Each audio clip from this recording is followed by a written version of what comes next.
রেইনবোজ, welcome back to my another mini blog. যেমনটা তোমরা জানো, আমরা এসেছিলাম বড়মার মন্দিরে, আর সেখান থেকে কিন্তু দাদা বৌদির বিরিয়ানি খেতে এসেছিলাম। কিন্তু তখনও দোকান খোলেনি বলে আমরা এসেছিলাম কিন্তু মঙ্গল পাণ্ডে পার্কে ঘুরতে। তো মঙ্গল পাণ্ডে পার্কে খানিকটা সময় কাটানোর পর কিন্তু আমরা বেরিয়ে পড়ি দাদা বৌদি বিরিয়ানির উদ্দেশ্যে। আর এই হলো সেই দাদা বৌদি বিরিয়ানির হোটেল। আমরা কিন্তু একদম শুরুর দিকে গিয়েছিলাম, মানে সেই সময় হোটেলটা খুলে কিন্তু খাবার দেওয়া স্টার্ট হয়েছে। আর তখন থেকে কিন্তু লাইন পড়ে গিয়েছিল বাইরে বিরিয়ানি নেওয়ার জন্য। তো আমরা চটপট দেরি না করে কিন্তু দাদা বৌদির বিরিয়ানির হোটেলে ঢুকে পড়ি, আর গিয়ে লাকিলি আমরা সিটটাও পেয়ে যাই। আমি কিন্তু এই প্রথমবার বড়মার মন্দিরেও এলাম, আর প্রথমবার কিন্তু দাদা বৌদির বিরিয়ানিতে বিরিয়ানি খেতে এসেছিলাম। তো এখানে মেনু কার্ডে আইটেম চুজ করা হচ্ছিল। তো দাদা বৌদির বিরিয়ানিতে এসেছি, বিরিয়ানি তো খাবোই, কারণ ওটার জন্যই এখানে আসা।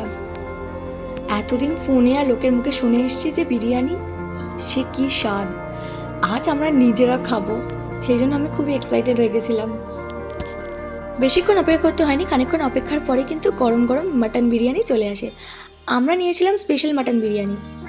স্পেশাল মাটন বিরিয়ানিতে 2 পিস মাটন, 2 পিস আলু আর বিরিয়ানি থাকে। ওটাকে আমি আর মা ডিভাইড করে নিয়েছিলাম, আর আমার দিদি ভাই আর বাকি যারা ছিল তারা কিন্তু নর্মাল মাটন বিরিয়ানি নিয়েছিল 1 প্লেট করে। তার সাথে নিয়েছিলাম কিন্তু কোল্ড ড্রিঙ্কস। দেখেই ভীষণ টেস্ট লাগছে, চলো এবার টেস্ট করা যাক। তো প্রথমবার মুখে দিলাম, আর সত্যি বলছি যেটা সবাই বলে সেটাই, প্রচণ্ড সুন্দর খেতে। এতটাই সুন্দর খেতে যে মুখে বলে আমি বলতে পারছি না। চলো দেখা হচ্ছে পরের ভিডিওতে। আজকের জন্য ভিডিওটা এখানেই শেষ করছি। ভালো লাগলে কিন্তু সাবস্ক্রাইব করে দিও। ভালো থেকো সবাই, বাই।